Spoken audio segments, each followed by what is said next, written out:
I'm a 14-year-old Canadian male, and this happened around a year ago. The story is nothing but the truth. Me and my grandparents are extremely close and happen on my life. So my grandfather is an outdoorsy, get-off-your-phone kind of guy, and he pissed the idea to go camping in early August. I was kind of excited because I don't get outside as often as I should, and I figured it would be some quality time with him. That being said, we weren't going true camping. He wanted to go into the woods, but I told him about a nearby campground that we could go to instead. He was still thrilled, so we embarked on our weekend journey. Let me paint you a picture. Our campsite was a dead end. Aside from the one next to ours, it was right near the lake. It was beautiful. But to our dismay, we had people right next to us. We did all the camping things, made a fire, swimming, and even the infamous spooky stories around the campfire. We hit the sack at around 10 p.m. because there was not much else to do. As soon as my head hit the pillow, it started. The crunching of leaves on our campsite.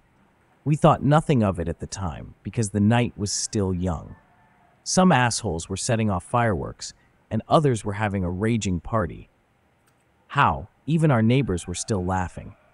I fell asleep for a while. 11 p.m. is when it started to get weird.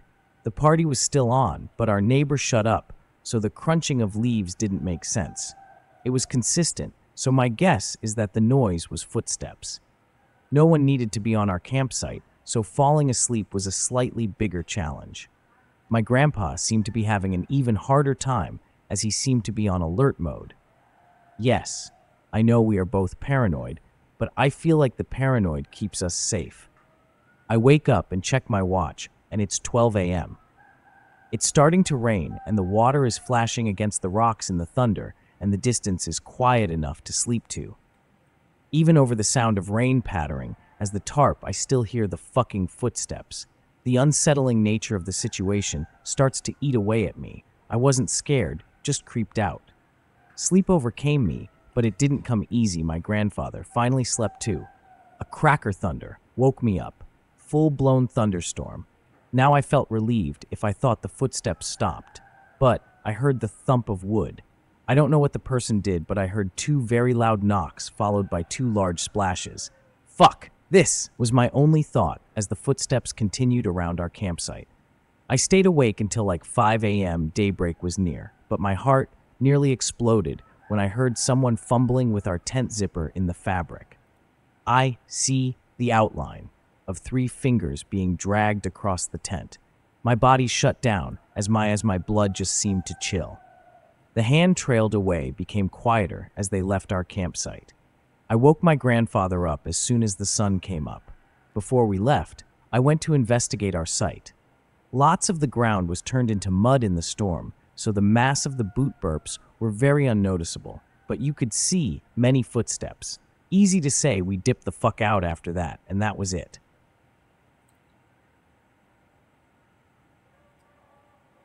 I live in a very small town of about 100 people in rural New South Wales, Australia. This happened when my friends and I were 14. My town used to be a very close-knit farming community, but the shift to modern times in the massive drought of the two led most of the businesses to be closed and farmers to move away. The aging population slowly died, and their houses were filled with despicable types. Drug dealers and addicts, thieves, and dole bludgers. It's sad, really. Even now, there are still great people here. What I've always found creepy is even though a very small population, and I've known just about everybody since before I can remember, there have always been people in the surrounding area that no one seems to know. Older loners, mostly who keep to themselves, and no one ever sees them. On top of that, there have been several pedophile charges LED against some of them, and there have been numerous break-ins and attempts to break-ins in our home. Not to mention that for the long stretches of time we've been out without police officers, which means a 000 call would take an hour for any help to arrive. It gets even creepier the further out the bush you go. I've heard of abandoned farm, says where families have just disappeared with all their belongings, including cars left behind. There was even a multi-generational inbred family reminiscent of the hills, have I discovered a few years ago. though that's a few hundred miles from me. Anyway, I grew up and went to primary school here, but we had to travel an hour to go to high school. It took quite a while for my closest childhood friend, Tim, and I to make new friends. After 2 years of high school, we invited 3 of our friends to come out of town to come hiking and camping. Tim's parents owned a small property where they kept sheepdogs and horses a few miles from the town. We camped for 5 days there in the school holidays. The first night was what you'd expect. We sat around the campfire telling stories. I told a story of some of those creepy loners I mentioned earlier, a pair of brothers that lived a few miles up the road that were camping. They were rarely seen with the reputation of being a very creepy hillbilly hicks.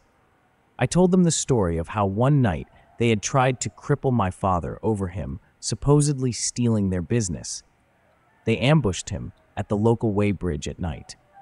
My father managed to fight both of them off. My cousin, I'd also run into them, taking a shortcut across their field, only to hear gunfire in his direction. My cousin has lied to me before, so I didn't really know if he was being honest. But I made it out like it was later embellished, that the reputation with the normal inbred cannibal-type crap city folk expect. On the second night, we decided to go for a night walk.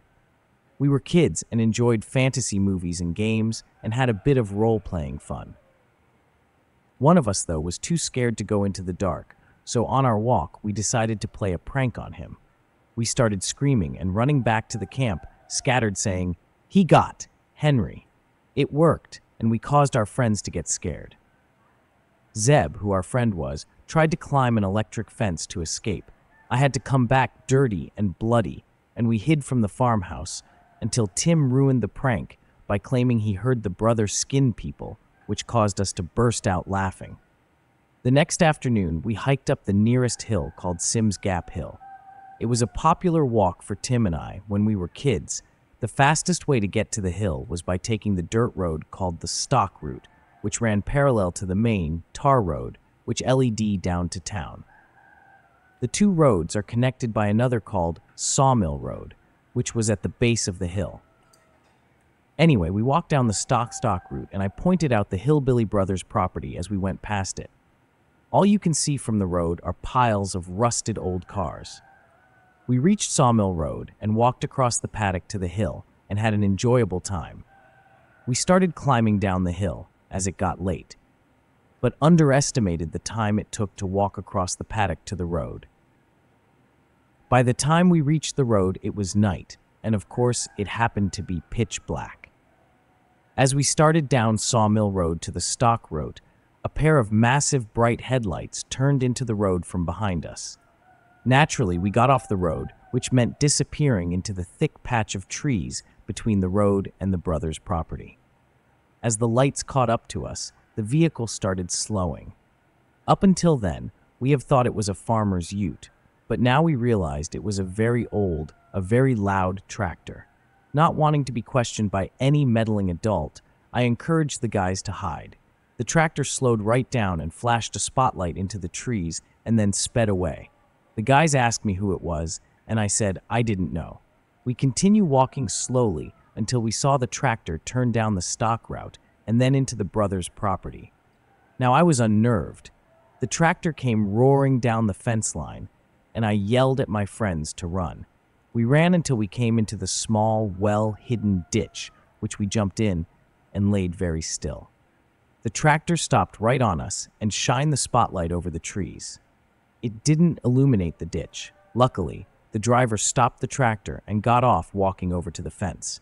I peered up and saw the silhouette of a dirty, disheveled man with messy hair standing at the fence line, looking around with his rifle in his hand. In a nasally, Aussie hillbilly voice, he yelled out, "Where are you cunts?" We didn't dare move. I started thinking what we'd have to do if he climbed the fence and started coming our way, but he eventually turned around and got back on his tractor. I started with a groan, and it rumbled down all the way. I got my friends up, and we sprinted towards the stock route, ducking under branches and jumping over fallen trees. We hadn't quite reached it when the headlights were behind us again, roaring up Sawmill Road. We made it to the road and panicked it was still 2 or 3 miles back to the camp, and we wouldn't be able to outrun the tractor. On the other side, the stock route was a state force with tens of miles of twisting dirt roads and motorbike trails and coat tracks. Despite how dark it was with the strong possibility of getting lost, we dove in there. We hit as he went past us again, finding a forest road which led back to the general direction of the town. We followed it for a while, wondering if he had given up and if it was safe to go back on the stock route. Then he was in front of us, blinding headlights, roaring down the forest road. We jumped back into the trees and started to run. We ran straight past him, behind us, and turned back onto the stock road and chased us again.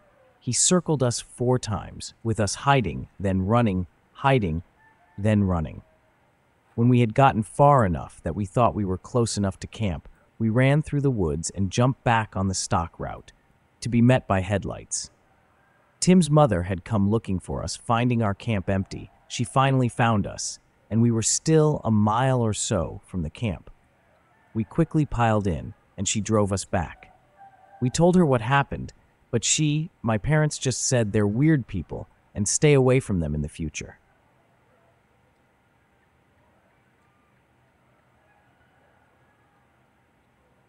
This happened when my dad was 15, all the way back in 1977. Him and my Uncle Nigel were very outgoing and liked to explore to keep themselves occupied. When the summer of '77 came around, my dad finished school. He wanted to do one big bit of adventuring before he began work, the Pennine Way.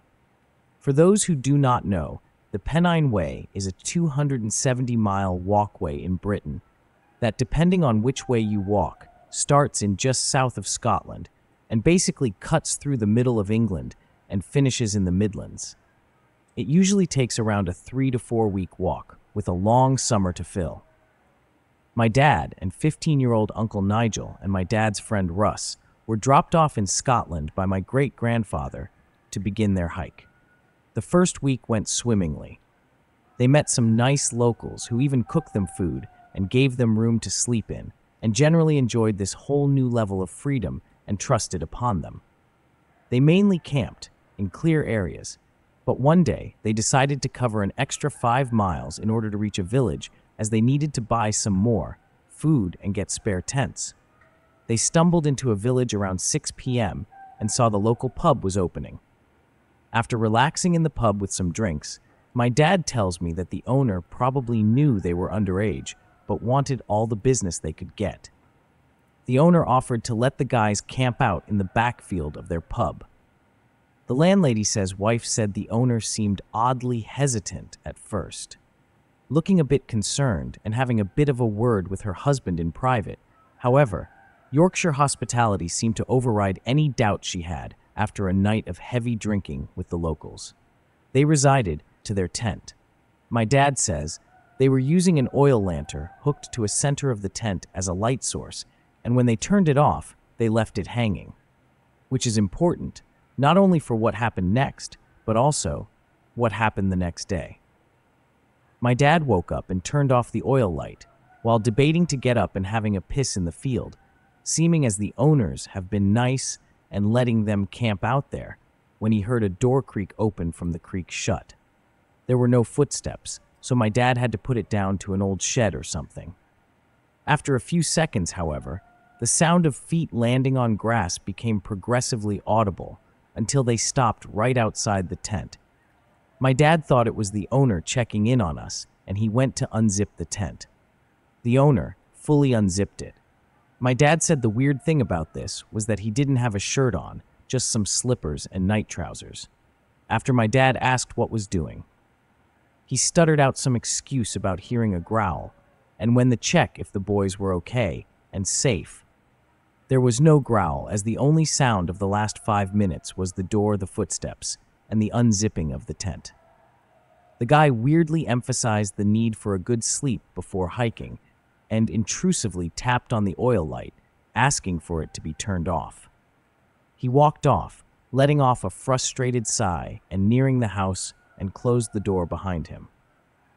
Morning comes, and the owner's wife makes the boys some breakfast while they pack up their stuff. The owner takes down the tent for them, and takes off somewhere in his 4x4 without coming back to the house. They thank the woman and tell her husband, "Thank you as well." She says that when she figures out when he comes back, that he will tell him. They come to their designated camping spot, just next to a small stream, around an hour and a half early, and decide to have a longer rest after walking around 130 to 140 miles over the past 8 to 9 days. They pull out the tent and find lots of small holes, all about a pen's width and wide. What's weird about this is my dad described the size of it as holding a pen while telling me this. Everyone looks confused, and my dad rationalizes this by the man telling him about an animal last night. It must have come back enabled on the tent, as that explains it, sure. Rust suggests they walk back to a different village around 2 miles back and try to get another tent. They leave the now useless tent as a marker for their site and walk back to the village. Their luck, a shop clearly targeting walkers is open. Unfortunately, they didn't have any tents, but they decided to buy tape and cover the holes for tonight and hope to find a new tent somewhere soon. When walking back, the sun had began to set and it was quite dark. Moonlight mainly guiding them back down the path. When they returned to their site, they couldn't believe it. Their tent was set up for them, but it was on fire, completely engulfed in flames. They threw the water in their bottles over the tent and used the stream water to fill them and eventually douse the fire. When they looked inside, the tents of their oil lamp glass had been smashed, and someone had followed them, set up their tent, and waited for them to return before smashing the oil lamp and, in turn, lighting up the tent in flames. My dad told me that there really is an explanation except for the pub owner.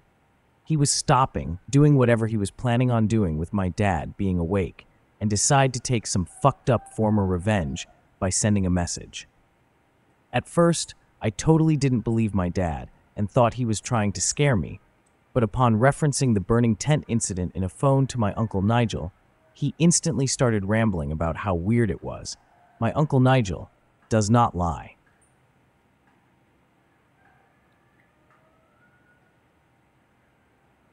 This story happened when I was about 7 years old. When I was younger, my family used to go to this lake in Arkansas called North Fork Lake. We could go down there every year in July to camp a boat and swim. It's always time. Although this time my mom and dad decided to go camping for 3 weeks. I don't know if any of you go camping or not, but after the first week, you are pretty much done. At this particular location, there was this pretty awesome playground area that my brother, sister, and I went to pretty much every day. It had the works, swing set, jungle gym, seesaw, hurricane spinners, spring riders, tetherball, you name it. The playground had it. And the best part about this area was that there was never any kids there. So naturally, this is where we spent most of our time. A few days in, we begin to notice that this white van with tinted windows is in the parking lot. At first, we didn't think anything of it, but every single day would show up. Nothing would happen and nobody would get out. But nobody would get in either. It was just sit there. It was a pretty weird thing. I was young at this time, so I didn't really think too much or bother to even ask about it. But I could tell my brother and sister were freaked out by it. What really scared us is that we would see it drive by our camping area, very slowly, a couple times a day. So we decided to go to this other playground that was a little more out of the way, just to avoid the white van. This seemed to work. We hadn't seen it for about a week, and actually, I'd forgotten about it, until one day, we were all hanging out at the new park with this new friend we made. I was swinging on the swing set by myself. I was kind of a loner as a kid, while everybody else was out catching frogs or something at this nearby creek that was not within eyesight. I was just chilling by myself, when sure enough, here comes that white van. I am frozen. I try to scream out to my brother and sister, but they're too far away to hear. The guy gets out of the van. All I remember is that he was smoking a cigarette, had a dirty yellow shirt on. He is walking straight towards me. He lifts up his hand and motioned me to come to him. Right when he gets about 30 feet from me, my parents pull up with our truck and call out my name. The guy immediately changes his direction and walks towards the woods. I had never been so happy to see my parents in my life. We grab my brother and sister, and I tell my parents the whole story about the guy in the white van. We get back to the camp, start packing the right away. We have not been back to North Fork Lake since. What really scares me is that he would drive past our campsite every day, and he knew exactly where we were sleeping.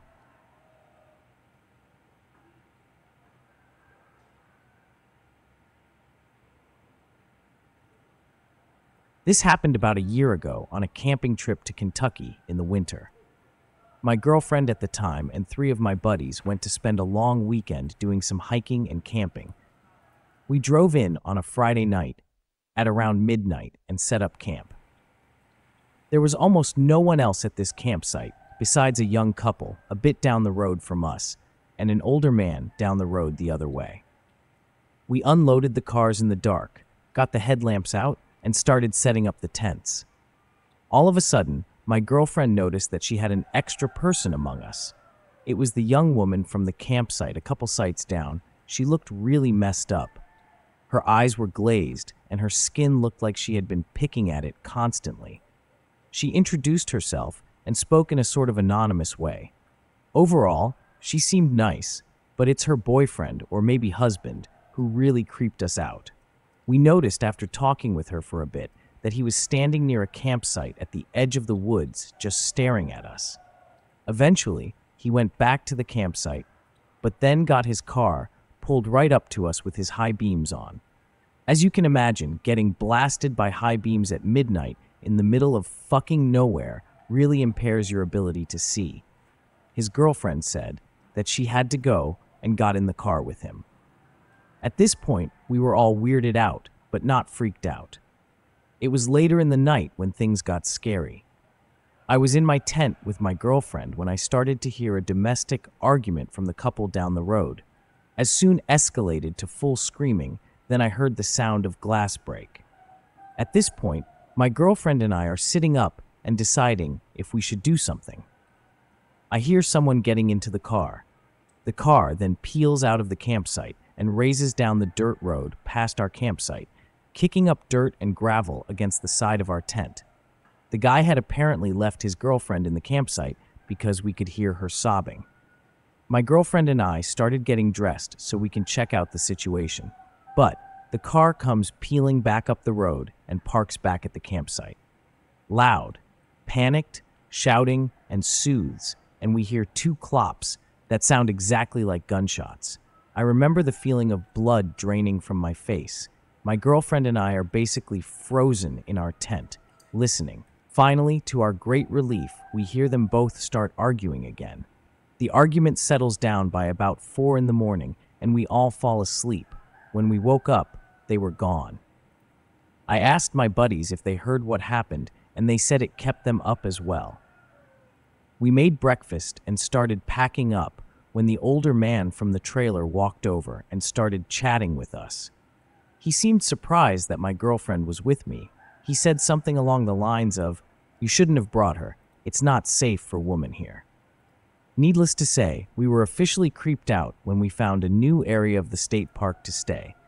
We found a lovely lakeside campsite the next night and enjoyed the rest of the trip.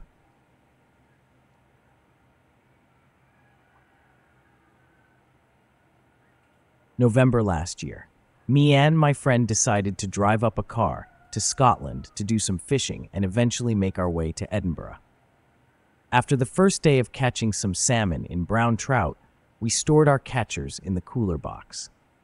After contemplating whether to sleep in the car tonight, as we are left quite late to set up camp, at around 4:30ish and the sun was going down.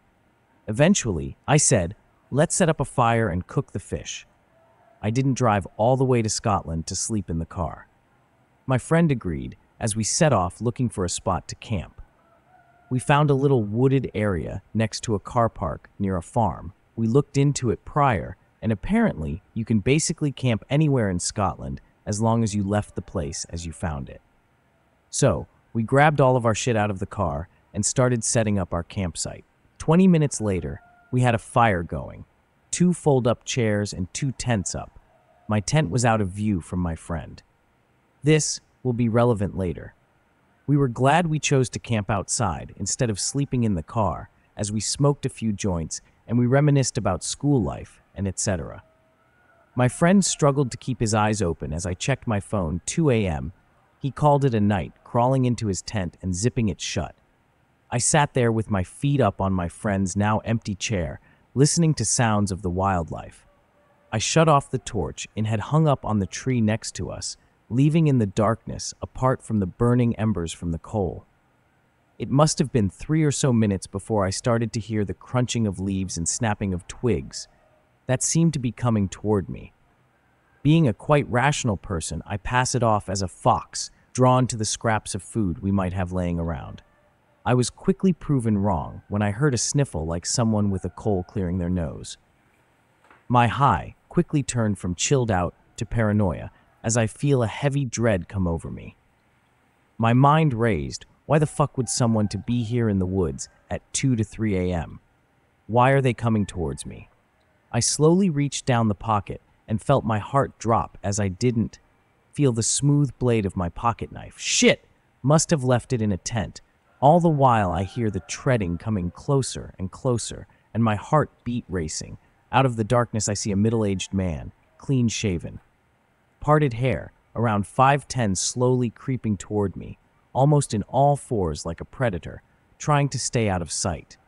I sat there paralyzed and able to speak. My mouth was so dry that I could hardly swallow. That's when I realized he hadn't even seen me. Being under the tree with no light source, I must have blended in. Also, with there only being one tent in view, I guess he thought my friend was the only one camping here. He got closer to the tent and half breathed and half whispered, "Come on, do it," in a raspy voice, creeped the fuck out and unable to bear the thought of what he might do next.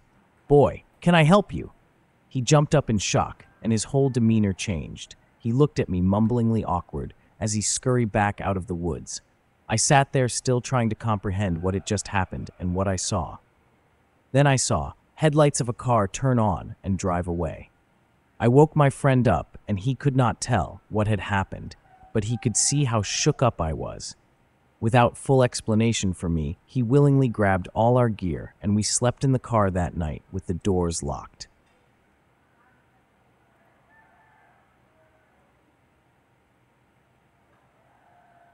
A couple of years ago, my brother bought a large piece of land out in the middle of nowhere, about 30 miles or so from cell reception. It's quiet. There is no light pollution, no paved roads, and not a lot of people around. Shortly after he bought the place, 2 of my brothers, the landowner, and another, me and our families, spent a weekend camping on the land and doing our best to clean it up. I used it as a dump. There are many down trees and etc. On the second night we were camping there, I woke up in the middle of the night to take a leak. As I walked the bushes in the dark, I realized that I could hear faint music. This didn't strike me as odd, because I knew my brother had a radio in his camper. I finished up and went back to sleep with no further thought on the matter. The next morning at breakfast, I mentioned the radio music. Several other people were called walking in the night and hearing the music, but no 2 people heard the same music. Finally, the brother who bought the radio woke up. I asked him about the music, and he seemed a bit freaked out. He woke up sometime during the night and said he went outside to smoke and hear music as well, but I assumed it was someone else's. I should mention that he was the only one with a generator and a radio. It wasn't this radio that we heard, and it wasn't anyone else's either. I've been back several times, but I'm freaked out by that place at night. I have fun while I'm there, but I'm always aimed and armed, and I don't sleep in a tent anymore. I sleep in my SUV with the doors locked. It may seem kind of dumb, but realizing that everyone heard different music when there are no people, no functional radios, and no electricity, it's quite creepy.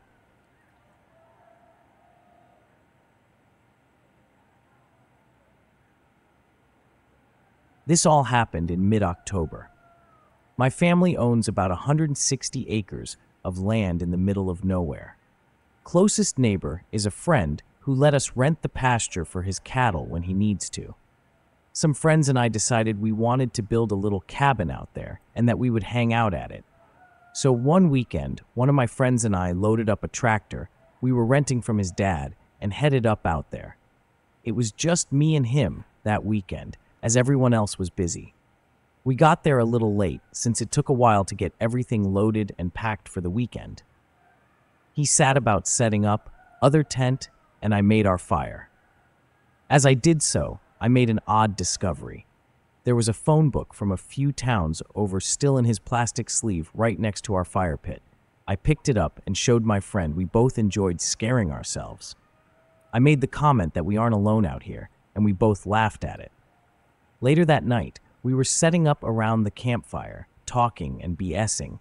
There was a big bright moon that night and a bit of breeze which made whatever leaves were left were rustle. It was a little creepy, but we enjoyed the atmosphere. We noticed, however, someone crossing through the middle of the field, their body just visible from the moonlight. At first, it was a little odd.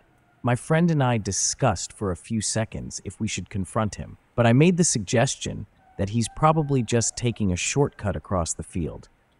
Although I didn't really like it, it wasn't a huge deal. If we caught him doing it again, then we would confront him, we decided. The rest of the night passed pretty uneventfully. We eventually got in our tent and lay down.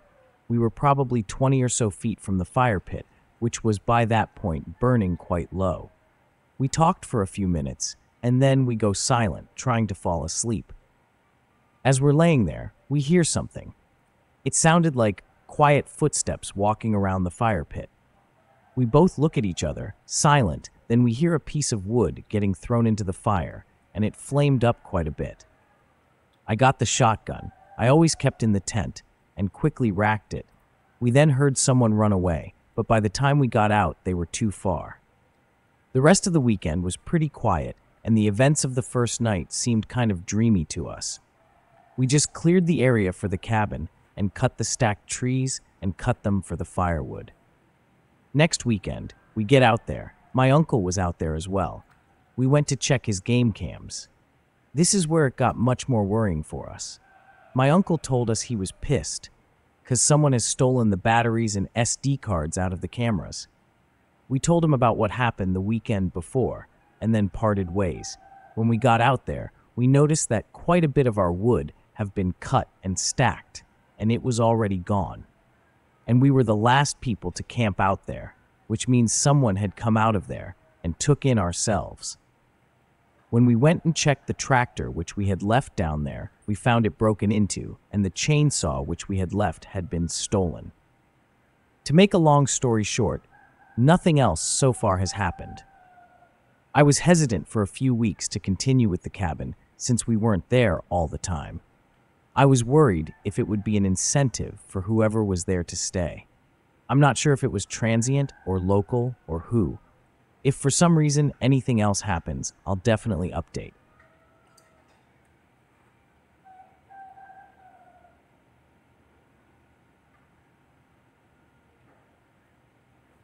I was working in the Czech Republic at kids' summer camp when I was 19. It was nothing like the American summer camps I've seen on TV. It was much more relaxed. We owned a huge cabin in the forest just outside a small town. There were walking tracks around, and people would walk past our cabin and field area from time to time. One day, I was doing some small crafts with the group. We're at a table that could be seen from the walking tracks when this guy walks past. He's alone, about 30, and had dreads, heavy boots, and these patchwork pants on, and a loose metal singlet. He stops mid-walk when he spots us and starts to approach. He asked me in Czech if I have any cigarettes. I tell him in Czech, I'm sorry I don't speak Czech very well, and attempt for him to give up and leave. I'm trying to be nice because I have 5 kids sitting at the table and I don't want them to be scared. He then switches to English and I'm like, fuck. It was a 50-50 chance that he would speak English in a part of the country like this. He then comments on my tattoos. I have a sleeve, asking me all this stuff. Says he's going to get a new one soon. He asked about the cigarettes again. I say no one was polite about the tattoos, but not encouraging conversation. He asked my name, and I tell him, and he keeps talking for a bit. After a while, he moves on. I sigh with relief, and the day continues. Later that afternoon, it was around 6, still light, and we were killing time before dinner was being served. I was in the field outside the cabin, and some kids running around. Other leaders were doing various activities with kids, when all of a sudden, another leader got my attention and told me to get the kids inside. I looked up on either side of the field, where the trees start. There were a lot of guys, dressed similar to the guy earlier, standing just back from the tree line. They spread and approach from different directions. Then, I hear someone shouting my name. We move all the kids inside and lock the door. The 3 male leaders we have go out to talk to the guys in the forest. My friend says they were just calling my name. I start freaking out. What the fuck? Is it the guy from the morning? I want to show her my new tattoo. Confused, the leaders come back and are like, who is this guy? They know I'm not Czech, and I don't know many people outside of our circle, so they knew it was odd. I tell them about the morning and that I don't want to see him again. They go back out and tell the guys to leave after some fuss and yelling out for me again. They leave. The rest of the trip I was paranoid that they would come back, especially at night, and luckily, they didn't.